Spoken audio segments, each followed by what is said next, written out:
The engine air filter in your 2017-2020 Ford Fusion prevents dust and debris from entering the engine, ensuring optimal performance and longevity. A clogged filter can reduce fuel efficiency by up to 10% and damage engine components like pistons and cylinders. Ford recommends checking the filter every 15,000 miles or 12 months and replacing it every 30,000 to 45,000 miles, depending on driving conditions. Hybrid models may require more frequent checks due to regenerative braking and potential increase in particulate.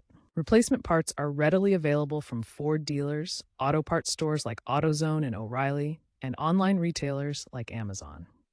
Generic options are often compatible, but OEM filters are recommended for hybrids to maintain fuel efficiency and warranty compliance. Hybrid models, which use a 2.0-liter Atkinson cycle engine, may require specific attention to cabin air filters as well, per Ford's 2023 maintenance updates. First, park your Ford Fusion on a level surface, turn off the engine, and especially for hybrid models, disconnect the battery to avoid electrical hazards. You'll need a screwdriver, socket wrench, and a new air filter. Ford part numbers FL 2034 for most ICE models or FL 2007 for hybrids. Next, locate the air filter housing. On ICE models, it's usually on the passenger side near the radiator. For hybrids, it's similar, but always check your owner's manual for model-specific diagrams. Unclip or unscrew the housing lid, then remove the old air filter.